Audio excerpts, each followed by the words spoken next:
चलिए,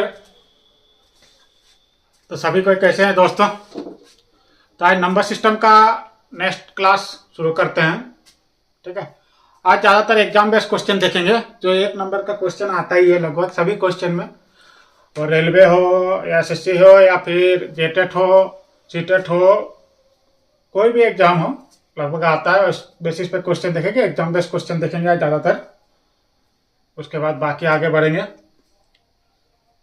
तो देखिए, आज का क्वेश्चन है किस प्रकार की संख्याएं सहअभाज्य है। ठीक है, सहअभाज्य किसको बोलते हैं? को प्राइम नंबर। ठीक है, को प्राइम नंबर।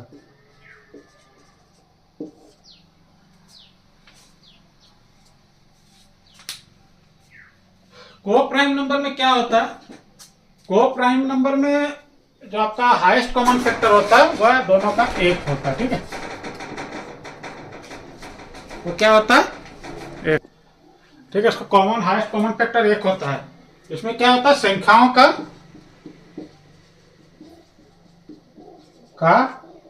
कोई संख्याओं का पेयर का कोई कॉमन फैक्टर नहीं होगा। ठीक है ना,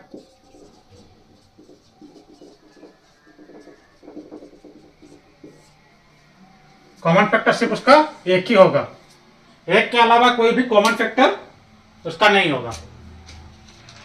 ठीक है ना, को प्राइम नंबर किसे कहते हैं? कोई भी संख्या दिया रहेगा, जैसे मान के चलिए 21, 26, तो इसका देखिए कॉमन फैक्टर सिर्फ क्या आएगा? एक ही आएगा, इसके अलावा कोई नहीं आएगा। तो इसका कोई कॉमन फैक्टर नहीं आता है एक के अलावा। एक के अलावा कोई भी कॉमन फैक्टर नहीं आएगा, उसको हम लोग क्या बोलते हैं? को प्राइम नंबर।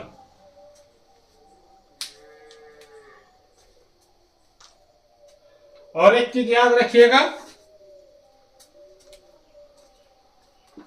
दो इवन नंबर सम संख्या, दो इवन नंबर, दो सम संख्या को प्राइम नहीं होगा। ठीक है ना,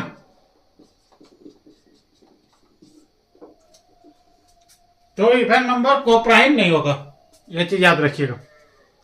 तो चलिए आगे क्वेश्चन पे देखते हैं, ध्यान देते हैं।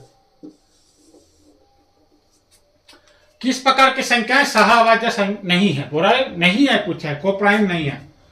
कोई दो अभाज्य संख्या, तो कोई दो अभाज्य संख्या आपका देखिए, कोई दो अभाज्य लेते हैं आपका 3, 5, 3, 5, तो आपका एक आया, तो क्या बोला है? नहीं है पूछा है, तो ये आपका को प्राइम हो जाएगा। ठीक है ना, 7, 11, इसका सिर्फ कॉमन फैक्टर क्या आएगा? एक ही आएगा, उसके अलावा कोई कॉमन फैक्टर नहीं आएगा। ठीक है, तो यह बात तो सही है, तो यह तो नहीं होगा। कोई भी लगातार विषम संख्या, अब लगातार विषम संख्या बोला, जैसे मान के चलिए 2, 3, ठीक है, 11, 13, लगातार विषम संख्या, 3, 5, तो यह सब का तो कॉमन फैक्टर सिर्फ एक ही होगा, तो यह भी सही है। कोई भी दो लगातार संख्या है, अब लगातार संख्या लेके देखते हैं, 3, 4, 5, 6,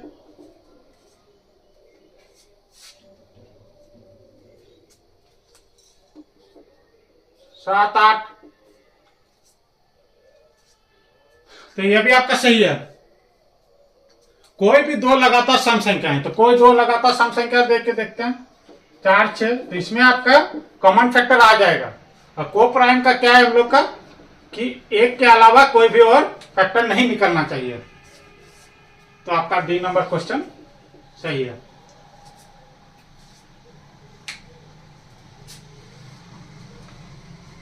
तो आप लोग को ये वाला क्वेश्चन समझ में आ गया, इसमें पूरा को प्राइम का डिटेल समझा दिया। अब क्वेश्चन पे ही आप लोग को समझाएंगे। ठीक है ना, क्लास अच्छा लग रहा है दोस्त तो लाइक कीजिए, कमेंट कीजिए कैसा लग रहा है, जानकारी दीजिए और सबको शेयर कीजिए क्लास। चलिए नेक्स्ट क्वेश्चन की ओर देखते हैं। चलिए नेक्स्ट क्वेश्चन देखते हैं। निम्न में से कौन सा पूर्ण वर्ग है? ठीक है, कौन सा पूर्ण वर्ग है ये देखते हैं। तो हम लोग को ध्यान देना, पूर्ण वर्ग देखने के लिए लास्ट वाला डिजिट देखना है, ठीक है, ध्यान रखना है। तो यहाँ पे देखिए, 1 का स्क्वायर कीजिएगा तो कितना होगा 1, 2 का स्क्वायर कीजिएगा तो लास्ट में 4, 3 का स्क्वायर कीजिएगा तो 9, 4 का स्क्वायर कीजिएगा तो 16, 5 का स्क्वायर कीजिएगा तो 25, 6 का स्क्वायर कीजिएगा तो 36, 7 का स्क्वायर कीजिएगा तो 49, 8 का स्क्वायर कीजिएगा तो 64, 9 का स्क्वायर कीजिएगा तो फिर 1 पे घूम के आएगा, ठीक है, और 10 का स्क्वायर कीजिएगा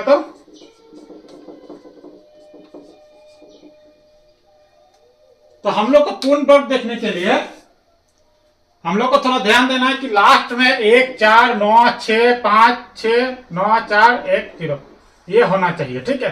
तो वह संख्या आपका पूर्ण वर्ग हो जाएगा।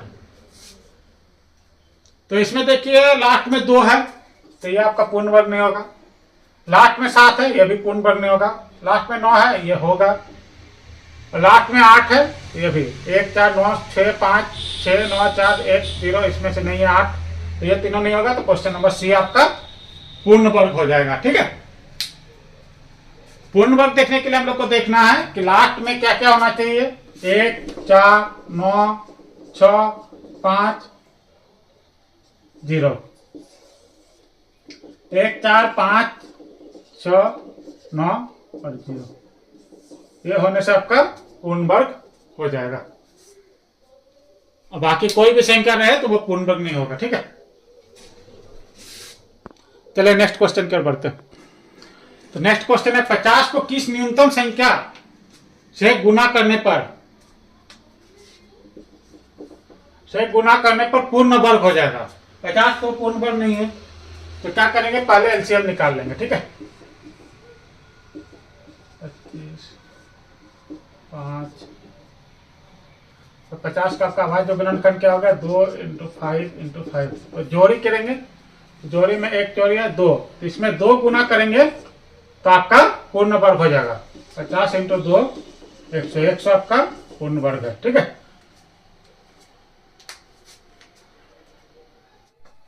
तो नेक्स्ट क्वेश्चन है 13 से 23 को किस न्यूनतम संख्या से गुना करने पर पूर्ण घन हो जाएगा, ठीक है। पूर्ण घन बोला, पिछला वाला वर्ग देखे, इस वाला घन पे देख लेते हैं।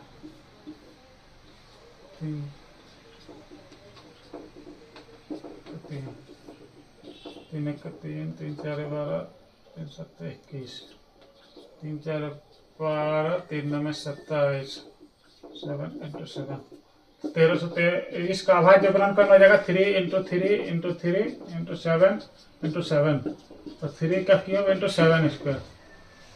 तो इसमें 1 और 7 यदि गुना कर देते हैं तो ये आपका पूर्ण घन हो जाएगा। तो 13 से 23 में क्या न्यूनतम संख्या गुना करे, 7, आंसर हो जाएगा 7।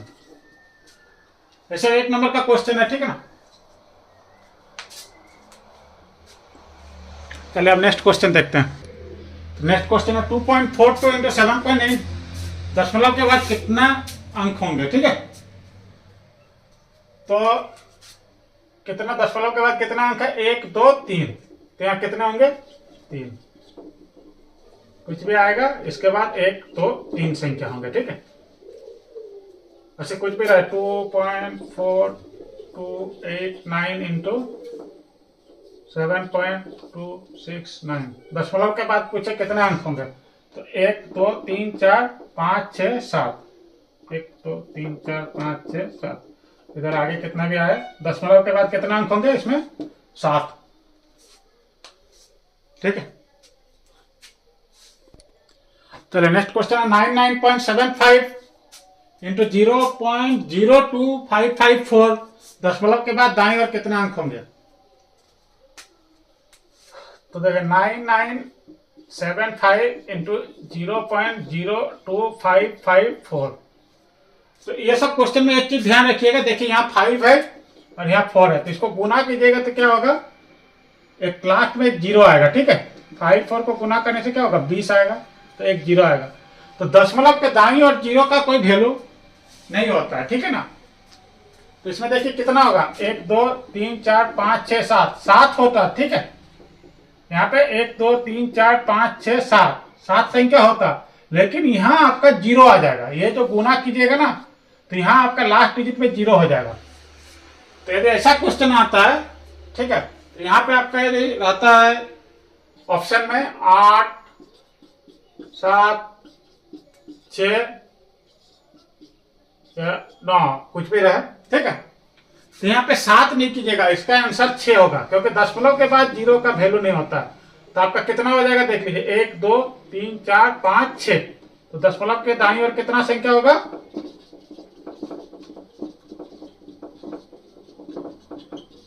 6 डिजिट होगा, ठीक है ना। कितना अंक होगा, 6।